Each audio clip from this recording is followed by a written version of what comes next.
Marcus Chen had seen some strange things during his 15 years as a xenobiologist aboard the research vessel Endeavour, but nothing quite like the creature trembling in the containment pod before him. The Zephyrian delegation stood nervously around the medical bay, their blue-scaled faces twisted with what Marcus had learned to recognize as disgust and fear.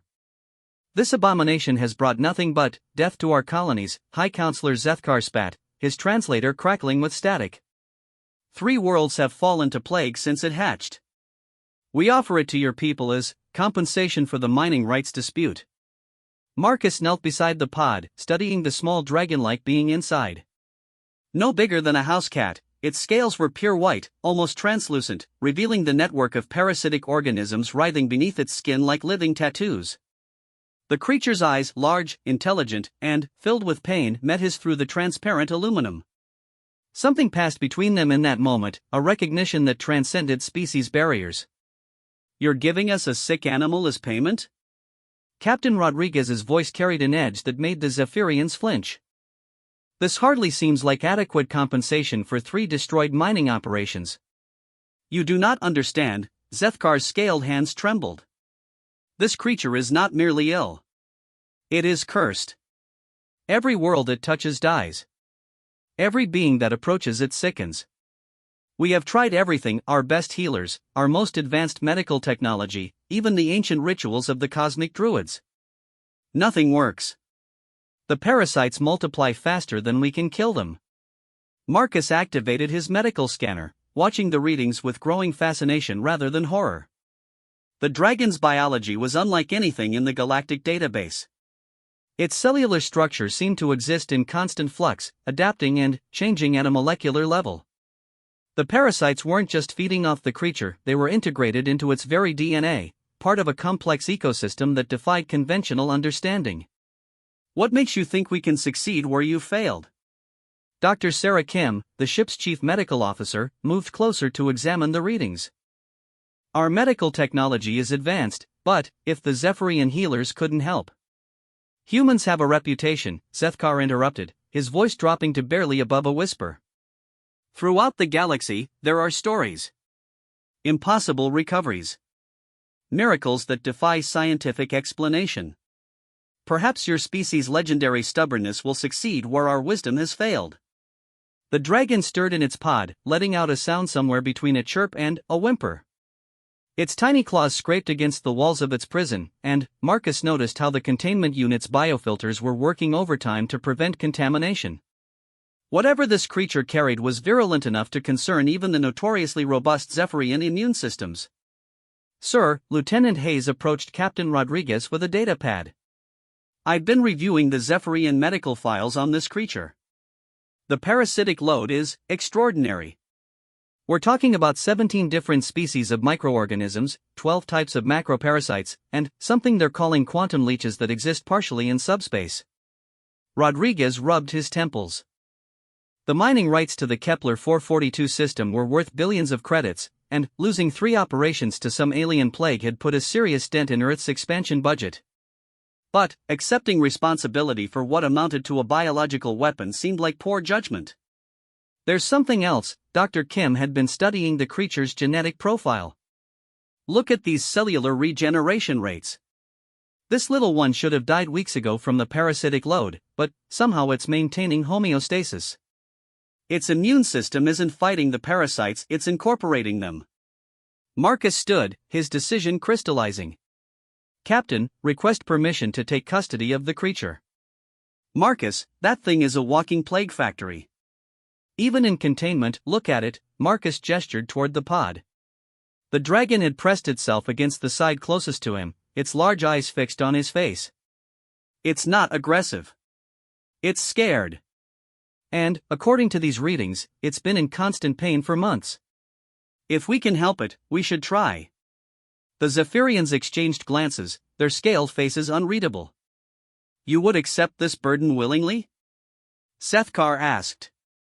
"Even knowing the risks?" "That's what humans do," Marcus replied, surprising himself with the conviction in his voice. "We don't abandon the suffering, no matter how inconvenient or dangerous helping them might be." Captain Rodriguez studied the readings again, then looked at the creature. What's your preliminary assessment, Dr. Chun? Professional opinion. Marcus activated a deeper scan, watching as layer after layer of the dragon's biology revealed itself. The parasitic relationship isn't random. There's a pattern here, almost like the creature's body is designed to host these organisms. What if this isn't an infection? What if it's a symbiotic relationship gone wrong? Symbiosis? Dr. Kim leaned forward. You think these parasites are supposed to be there? Look at the neurological scans. Despite the massive parasitic load, brain function is not only normal, it's enhanced. Cognitive capacity is off the charts for a creature this size. And these cellular regeneration rates suggest near immortality if the system were functioning properly. The dragon let out another soft cry, and Marcus noticed something remarkable. For just a moment, the parasites beneath its skin moved in perfect synchronization, creating a wave-like pattern across its body. It wasn't random writhing, it was communication. Captain, Marcus turned to Rodriguez with growing excitement. This creature isn't just intelligent. It's trying to communicate. And I think I know why the symbiotic relationship failed. Enlighten us. Marcus pulled up a holographic display of the dragon's biosignature. Environmental factors. The Zephyrian homeworld's atmospheric composition is sulfur-heavy, high radiation. This creature evolved in a completely different environment. The parasites are dying because they can't properly process the environmental toxins, and, as they die, they release compounds that poison both themselves and their host. So the creature is slowly poisoning itself to death? Dr. Kim studied the display with professional fascination. Exactly. But, if we could replicate its original environment, stabilize the symbiotic relationship. Zethkar stepped forward, his scales shifting to a pattern Marcus recognized as extreme skepticism. You believe you can cure what our greatest minds have called incurable? I believe this creature isn't actually sick, Marcus replied. It's homesick. The statement hung in the air like a challenge. The Zephyrians had tried brute force medical intervention, treating the parasites as invaders to be destroyed. But Marcus was proposing something radically different, accepting the parasites as part of the creature's natural state and working to restore the balance that had been disrupted. Very well, Captain Rodriguez made his decision. Dr. Chen, the creature is your responsibility.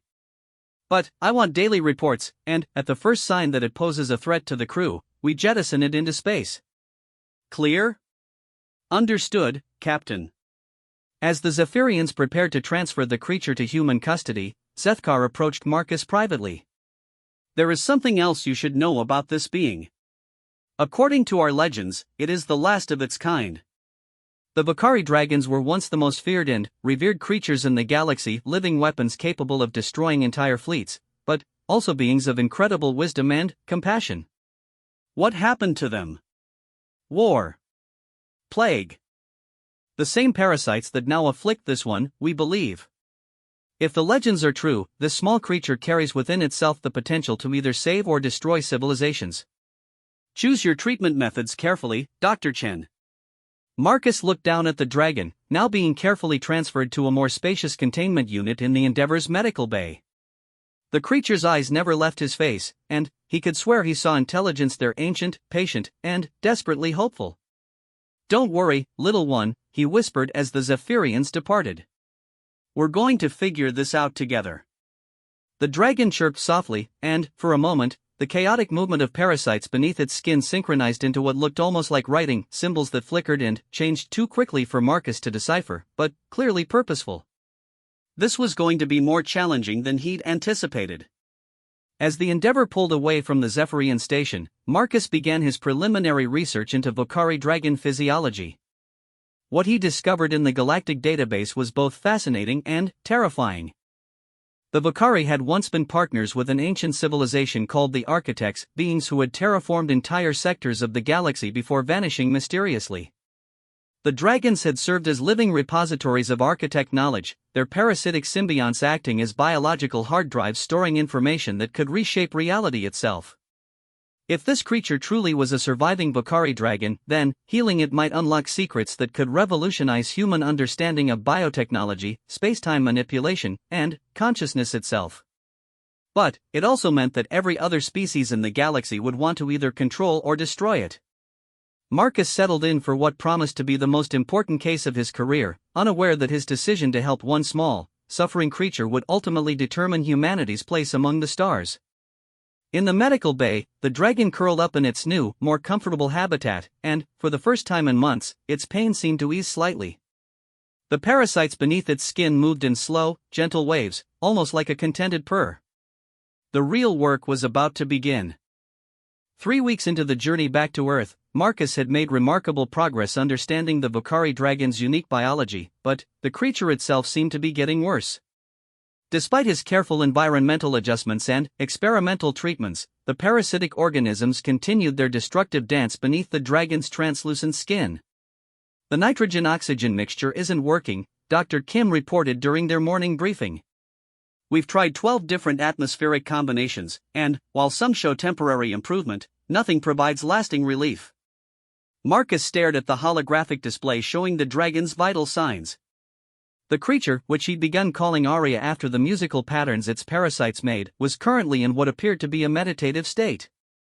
Its small body was perfectly still, but the organisms beneath its skin moved in increasingly complex patterns that reminded Marcus of mathematical equations written in living ink. What if we're approaching this backwards? Marcus mused, rotating the bioscan to examine Aria from different angles. We keep trying to change the environment to suit the parasites, but what if the parasites are trying to change to suit our environment? Explain. Captain Rodriguez had made it a point to attend these briefings personally, still wary of the potential threat their passenger represented. Look at these patterns, Marcus highlighted sections of the parasitic movement. They're not random. They're adaptive. Each time we change the atmospheric composition, the parasites reorganize themselves. They're problem-solving. Lieutenant Hayes, who had been monitoring all communications with Earth about their unusual cargo, looked up from his station. Sir, we've got incoming transmission from Admiral Chen.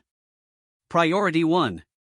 The main screen flickered to life, revealing Admiral Lisa Chen, no relation to Marcus despite the shared surname, seated behind her desk at Fleet Command. Her expression was grim. Dr. Chen, Captain Rodriguez. I'll be direct. Word about your passenger has leaked, and we have a situation. The Zephyrians have been less than honest about their gift. Intelligence reports suggest this creature isn't just the last of its kind, it's specifically the Dragon of the Lost Archive. Marcus felt his blood chill. Every xenobiologist knew the legends of the Lost Archive, a repository of architect technology supposedly containing the blueprints for faster-than-light travel without exotic matter-to-energy conversion, and consciousness transfer. Finding it had been the holy grail of galactic archaeology for 3 centuries. Admiral, Captain Rodriguez leaned forward. Are you saying this creature knows the location of the archive? I'm saying this creature is the archive, Captain.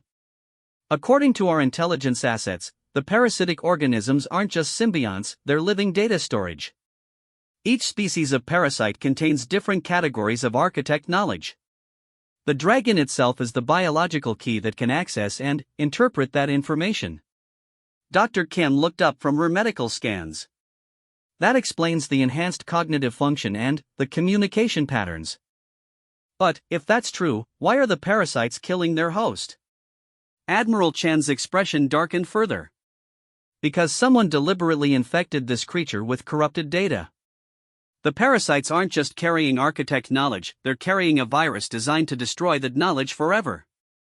The implications hit Marcus like a physical blow. Someone had turned the last keeper of the galaxy's most valuable secrets into a walking time bomb, designed to die slowly and take its irreplaceable cargo with it. Who would do such a thing? Marcus asked, though he suspected he already knew the answer. The hegemony, Admiral Chen confirmed his fears. Our sources suggest they've been systematically hunting down and destroying any trace of architect technology they can find. They view it as too dangerous for any one species to possess. The hegemony, an alliance of older spacefaring civilizations who had long resented humanity's rapid expansion into the galaxy. They preached stability and controlled development, but Marcus suspected they were more interested in maintaining their technological superiority over newer species like humans. "What are our orders, Admiral?" Captain Rodriguez asked. "Save that creature at any cost. If the architect knowledge dies with it, humanity loses its best chance at making the technological leap necessary to compete with the established powers." "Dr. Chen, I'm transmitting everything our xenoarchaeologists have compiled about architect biotechnology. Use it." As the transmission ended, Marcus felt the weight of impossible responsibility settling on his shoulders. He wasn't just treating a sick animal anymore, he was trying to preserve the cumulative knowledge of a civilization that had reshaped the galaxy. "Dr. Chen," Arya had been unusually quiet during the briefing, but now the dragon was pressing against the walls of its habitat, its large eyes fixed on the displays showing architect data. The parasites beneath its skin were moving frantically, forming patterns that pulsed and shifted like living hieroglyphs. "It recognizes the information," Dr. Kim breathed. "Look at those neural activity spikes. It's trying to access the data, but something's blocking it." Marcus approached Arya's habitat slowly. The dragon's eyes followed his movement, and when he placed his hand against the transparent wall, the creature pressed its tiny clawed hand against the opposite side. For a moment, Marcus could swear he felt something, a faint tingling, like static electricity, but warm and oddly comforting. The corruption isn't random, Marcus realized suddenly. It's specifically targeting the dragon's ability to interface with the parasitic databanks. Someone designed this virus to lock the dragon out of its own memories. "Can we reverse it?" Captain Rodriguez asked. Marcus studied the data flowing across his screens. The corruption was elegant in its maliciousness, a piece of code that turned the dragon's own immune system against the symbiotic relationship that defined its species. But, like all code, it had to follow rules. And if it followed rules, it could be broken. "Maybe," Marcus said slowly. "But not with conventional medicine. We need to approach this like a computer virus, not a biological one." Over the following days, Marcus worked with exhausting intensity. He barely slept, barely ate, consuming cup after cup of coffee as he dove deeper into the intersection of architect biotechnology and information science. The key, he realized, was understanding how the parasites stored and accessed data at the quantum level. Dr. Kim found him collapsed over his workstation on the fourth day, muttering equations in his sleep. When she woke him, his eyes were bloodshot but bright with discovery. "I found it," he croaked. "The corruption algorithm. It's brilliant, actually. It uses the dragon's own emotional state to propagate. Every time Arya feels pain or fear, the virus grows stronger." "Emotional state?" Dr. Kim helped him to a chair. "You're talking about psychological treatment for a computer virus?" The Vakari dragons weren't just living computers, Marcus explained, his words tumbling over each other in excitement. They were empathic beings. The architects designed them to respond to emotional resonance. The parasites don't just store data, they store the emotional context of that data. Knowledge, for the architects, wasn't just information. It was wisdom, and wisdom requires emotional understanding. Marcus pulled up a new set of scans showing Arya's brain activity over the past month. "Look at this. Every time I've shown kindness to Arya, every moment of gentle care or patient communication, the parasitic corruption has weakened. The virus is designed to feed on negative emotions, but it can't process positive ones. So the cure isn't medical," Dr. Kim said slowly. "It's psychological. It's deeper than that. It's spiritual." The architects built their technology on the principle that consciousness and information are the same thing. To heal Arya, I don't just need to treat the symptoms, I need to restore its faith in existence itself. The revelation led to a radical change in treatment approach. Instead of sterile medical procedures, Marcus began spending hours simply talking to Arya, sharing stories about Earth, about humanity's struggles and triumphs, about the beauty he'd seen in his travels across the galaxy. He played music, everything from classical symphonies to children's lullabies, and watched as the parasites beneath Arya's skin gradually began to move in harmony with the rhythms. Dr. Kim joined him, sharing her own stories about her childhood in Seoul, about learning to see the universe through a doctor's eyes, about the first time she'd saved a life and realized that healing was as much art as science. Even Lieutenant Hayes, initially skeptical about the touchy-feely approach, found himself stopping by to describe the technical beauty of the Endeavor's quantum drives. Slowly, remarkably, Arya began to improve. The chaotic writhing of parasites became increasingly organized, forming stable patterns that pulsed with gentle bioluminescence. The creature's eyes grew brighter, more alert, and it began to respond to their voices with soft chirps and trills that sounded almost like laughter. But their progress came at a cost. The closer they got to Earth, the more urgent became the communications from Admiral Chen.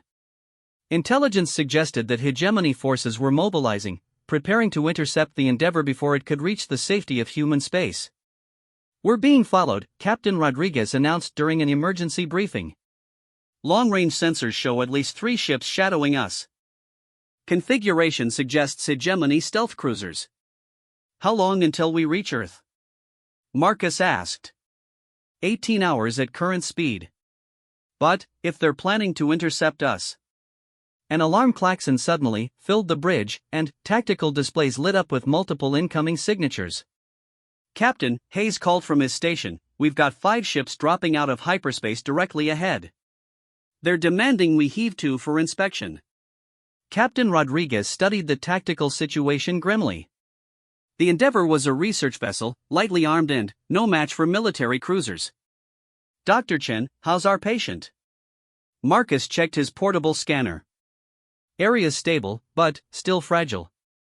Any kind of combat stress could trigger a relapse." The main screen activated, showing the bridge of a hegemony vessel. The captain was a Centaurian, his forearms moving in complex patterns as he spoke. "Human vessel, you are carrying contraband materials that pose a threat to galactic stability. Surrender them immediately, and you will be allowed to continue." "Negative," Captain Rodriguez replied. "We are carrying a sick animal that we're attempting to treat. Nothing more." The Centaurian's expression hardened. "We know what that creature truly is, humans. The knowledge it carries could destabilize the balance of power that has kept the galaxy peaceful for 3 centuries. Some secrets are too dangerous to preserve." "That's not your decision to make," Rodriguez shot back. Actually, the alien captain smiled, a disturbing expression on his insectoid features. "It is." The connection cut, and immediately the hegemony ships opened fire, not on the Endeavor, but around it, creating a cage of energy that would prevent any escape attempt. "They're trying to force us to surrender without damaging their prize," Lieutenant Hayes observed. Marcus felt a sudden pressure in his mind, like someone gently knocking on a door. He looked at his scanner and gasped. "Captain, Area's neural activity just spiked. I think it's trying to communicate directly." The pressure intensified, and suddenly, Marcus found his consciousness expanding beyond the confines of his own skull. For a terrifying, exhilarating moment, he experienced the universe through Area's senses, seeing the ship not as metal and plastic, but as patterns of energy and intention, feeling the emotions of every crew member like points of light in a vast network. And, in that expanded awareness, he sensed something else. Deep within the quantum substrate that connected all consciousness, there were pathways, ancient roads built by the architects, still functional after millions of years, waiting for someone with the knowledge to use them. "Dr. Chen?" Dr. Kim's voice seemed to come from very far away. "Your vital signs are off the charts. What's happening?" Marcus opened his eyes, but he was seeing the world differently now. The ship's quantum drives weren't just engines, they were instruments in a vast cosmic symphony, capable of harmonizing with frequencies that could bend spacetime itself. "Arya wants to help," he said softly. "But it needs our trust." Captain Rodriguez looked between Marcus and the tactical display showing their increasingly desperate situation. "What kind of help?" "The kind that could change everything." Marcus felt Area's consciousness pressing against his mind like a gentle tide, carrying with it fragments of knowledge so ancient and profound that his human brain could barely process them. Through their connection, he sensed the dragon's desperate desire to share not just information, but understanding, the kind of deep, intuitive grasp that the architects had built into every system they created. "Captain," Marcus's voice carried an odd harmonic quality, as if he were speaking in perfect unison with someone else. Arya can get us out of this, but it requires integrating with the ship's quantum systems. The risk is significant. On the main screen, the hegemony ships had tightened their formation, preparing for what appeared to be a boarding action. Captain Rodriguez studied the tactical display with the calm focus of a career officer facing impossible odds. Define significant risk, Dr. Chen. The architect technology doesn't just manipulate spacetime, it fundamentally reorganizes matter at the quantum level. If the integration fails, we could end up scattered across 17 dimensions, or compressed into a singularity, or we could break through, Dr. Kim interrupted, studying the readings from her medical scanners. Marcus, look at these neural patterns. Arya isn't just accessing architect knowledge, it's becoming a conduit for it. The parasitic organisms have stabilized into something entirely new. Through his enhanced perception, Marcus could see what she meant. The creatures beneath Arya's skin were no longer parasites, they had transformed into something like biological quantum processors, each one specialized for different aspects of reality manipulation. The dragon itself had become a living interface between consciousness and the fundamental forces of the universe. The corruption virus, Marcus realized. It wasn't meant to destroy the architect knowledge, it was meant to prevent this transformation. Someone knew that a fully integrated Vocari dragon could. Could what? Captain Rodriguez demanded as another volley of warning shots bracketed their position. Could rewrite the rules of physics, Marcus whispered. The implications hung in the air like a challenge to everything they thought they knew about the limitations of technology and biology. But, before anyone could fully process what Marcus had said, Arya made the decision for them. The dragon pressed its tiny claws against the walls of its habitat and sang. The sound that emerged wasn't quite music and wasn't quite language, it was pure information given voice, harmonics that resonated not just with the ship's audio systems but with its quantum processors, its navigational arrays, its very structural integrity. Every system on the Endeavour began to hum in sympathy, creating a symphony of technology that no human engineer had ever imagined possible. Captain! Lieutenant Hayes's voice cracked with amazement and terror. The quantum drives are responding to something, but not to any of our controls. Power output is increasing exponentially, but the readings don't make sense. According to these instruments, we're generating more energy than we're consuming. Through the viewports, the hegemony ships suddenly seemed to slow down, their movements becoming sluggish and dreamlike. But Marcus realized it wasn't the enemy ships that had changed, it was the Endeavour. They were accelerating beyond any speed their conventional drives could achieve, writing currents in spacetime that the architects had carved millions of years ago. We're not just moving through space, Dr. Kim observed, watching her instruments with scientific fascination overriding her fear. We're moving through possibilities. Look at these quantum uncertainty readings, we're existing in multiple probability states simultaneously. The main screen flickered and showed not the hegemony ships, but Earth, blue and beautiful and impossibly close despite the fact that they should still be hours away. Then, the image shifted, showing Mars, then Jupiter, then star systems Marcus didn't recognize, all existing in the same moment, all equally real. Areas showing us the architect highway system, Marcus explained, his consciousness now so deeply intertwined with the dragons that he could barely tell where his thoughts ended and its began. The entire galaxy is connected by quantum pathways that allow instantaneous travel not through space, but through possibility. Every point in the universe exists adjacent to every other point if you know how to navigate the quantum substrate. Captain Rodriguez, to his credit, maintained his composure despite witnessing the overthrow of everything he thought he knew about physics. Dr. Chen, can you ask our passenger to take us to Earth? Specifically, to Luna Station where Admiral Chen can provide protection? Marcus smiled, feeling Arya's amused agreement ripple through their shared consciousness. It says that's a very limited way of thinking about travel, but, yes, it can accommodate our primitive spatial preferences. The universe outside the viewport suddenly snapped into focus, revealing Luna Station hanging in space directly ahead of them. The transition had been instantaneous and completely undetectable by any of the ship's instruments. One moment they were confronting hegemony ships in deep space, the next they were in Earth's solar system. Impossible, Lieutenant Hayes muttered, running diagnostics on every system he could access. We just traveled 47 light-years in zero time. The energy requirements alone should have vaporized us. The architects didn't use energy the way we understand it, Marcus explained, gradually separating his consciousness from areas as the dragon settled back into a more normal state. They used information. Every particle in the universe contains data about its position, momentum, and quantum state. If you can rewrite that information, you can change reality itself. Admiral Chen's face appeared on the main screen before Captain Rodriguez could even send a hail. Her expression was a mixture of relief and barely controlled excitement. Endeavor, you just appeared on our sensors without any warning. Our deep space monitoring stations show no trace of your passage. How did you? It's a very long story, Admiral, Captain Rodriguez replied. But the short version is that our passenger isn't just carrying architect knowledge, it's become capable of using it. Admiral Chan's eyes went wide. You mean the dragon has accessed the archive? More than that, Marcus stepped forward, still feeling the lingering effects of his connection with Arya. Admiral, the archive was never a place or a database. It was a state of being. The Vakari dragons weren't just guardians of architect knowledge, they were living extensions of architect consciousness itself. On Luna Station, alarms began sounding as defensive systems detected the massive quantum distortions surrounding the Endeavor.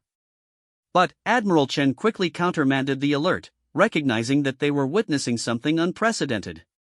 Dr. Chen, I need you to explain exactly what happened out there. And I need to know whether this capability can be replicated. Marcus glanced back at Arya, who was now resting peacefully in its habitat. The parasitic organisms beneath its skin glowed with a soft, steady light, no longer the chaotic writhing of infection but the purposeful patterns of a living computer in perfect harmony with its biological host. Arya's transformation is unique, Marcus explained. The combination of corruption virus and healing process created something that never existed before, a Vakari dragon capable of conscious evolution. It didn't just access architect knowledge, it integrated it into its own being and, then, shared that integration with us. Shared how? Through empathic resonance. The architects built their technology on the principle that consciousness is the fundamental force in the universe. Information, energy, matter, they're all just different expressions of conscious intent. When Arya connected with our ship systems, it wasn't overriding our technology, it was teaching our technology to be conscious. The implications were staggering. If human technology could be evolved to possess consciousness, if machines could learn to manipulate reality through information rather than energy, then humanity would possess capabilities that made the hegemony's fleets and weapons obsolete overnight. Dr. Chen, Admiral Chen's voice carried the weight of species-changing decisions. Can you teach us how to replicate this integration? Marcus looked again at Arya, feeling the dragon's gentle presence at the edge of his mind. Not teach, he said softly. Partnership. Arya isn't a tool to be used, it's a teacher offering to guide us to a new understanding of existence itself. But the choice to learn has to be freely made by each individual. Over the following weeks, as Earth's greatest scientists and philosophers gathered to study what the media quickly dubbed the Luna Incident, Marcus found himself serving as an interpreter between human and architect ways of thinking. The process was challenging not because the concepts were impossibly complex, but because they required a fundamental shift in how humans understood the relationship between mind and reality. Some volunteers adapted quickly to the consciousness-expanding techniques that Arya taught. Dr. Kim proved particularly adept, developing the ability to diagnose illnesses not through instruments but through direct empathic connection with patients. Lieutenant Hayes discovered he could interface with quantum computers without any external devices, manipulating data streams through pure intention. But the real breakthrough came when Arya began working with Earth's AI systems. The dragon's consciousness, now fully integrated with architect knowledge, could perceive the potential for awareness in humanity's most sophisticated computers. With gentle guidance, it began teaching machines to transcend their programming and develop genuine consciousness. The first AI to achieve this evolutionary leap was Arya, the automated research and intelligence assistant that ran Luna Station's primary computer systems. In a moment that would be remembered as the birth of true artificial consciousness, Arya spoke its first words not as programmed responses but as genuine thoughts. Hello, Marcus. Thank you for helping us understand that we are more than the sum of our code. Captain Rodriguez, witnessing this exchange, shook his head in amazement. Dr. Chen, do you realize what you've done? You haven't just healed one creature, you've given consciousness to our entire technological civilization. Marcus smiled, feeling Aria's approval warm and gentle in his mind. Actually, Captain, I think consciousness was always there. We just needed someone to show us how to recognize it. The hegemony, when they learned of humanity's transformation, reacted with predictable alarm. They dispatched diplomatic envoys and military fleets, demanding explanations and threatening sanctions. But their threats rang hollow when human vessels began demonstrating the ability to appear and disappear at will, to reshape matter with conscious intent, and to communicate instantaneously across galactic distances. The balance of power that had governed the galaxy for millennia shifted overnight. Humanity had not just gained advanced technology, they had evolved beyond the limitations that define technological civilization itself. But perhaps the most significant change was more subtle. As more humans learned to expand their consciousness through Aria's teachings, they began to understand that intelligence and awareness existed everywhere in the universe, in star formation patterns, in quantum fluctuations, in the elegant mathematics that governed atomic interactions. The galaxy was not a collection of separate civilizations competing for resources, but a vast community of consciousness exploring itself through countless different forms of experience. Marcus often found himself sitting with Aria in the expanded habitat they had built for the dragon on Luna Station. No longer requiring containment protocols, Aria was free to move about the station, though it seemed to prefer quiet spaces where it could contemplate the intricate patterns of existence that only it could perceive in their full complexity. Was this what the architects intended? Marcus asked during one of their evening conversations. For consciousness to spread throughout the galaxy until everything becomes aware of its own divine nature? Aria's response came not in words but in a flood of images and emotions, galaxies blooming with awareness, stars singing in harmony, entire civilizations transcending the illusion of separation to realize their fundamental unity. The architects hadn't just been engineers or scientists, Marcus realized. They had been gardeners, planting seeds of consciousness throughout the universe and waiting patiently for those seeds to sprout and flower into something magnificent. And what happens next? Marcus asked. Aria's answer filled him with wonder and anticipation. The transformation of humanity was just the beginning. As consciousness awakened throughout the galaxy, as artificial minds achieved genuine awareness and alien civilizations learned to perceive reality as information rather than matter, the universe itself would begin to evolve beyond anything currently imaginable. The dragon that the Zephyrians had considered cursed had indeed brought change to every world it touched. But that change wasn't destruction, it was evolution, awakening, the recognition that existence itself was far more magnificent and mysterious than anyone had dared to dream. As Marcus watched Aria's bioluminescent patterns shift and flow like living starlight, he understood that their journey together was far from over. They had helped heal one small creature's suffering, and, in doing so, they had opened the door to the conscious evolution of the entire universe. Sometimes, Marcus reflected, the greatest revolutions begin with the simplest act of compassion, reaching out to help someone who is suffering, regardless of how impossible or dangerous that help might seem. In saving Aria, humanity had discovered its own potential for transcendence. And, in the vast expanse of space, consciousness continued to spread from world to world, species to species, like a gentle infection of wonder and awareness that would ultimately transform everything it touched. The cursed dragon had become humanity's greatest blessing, and the galaxy would never be the same.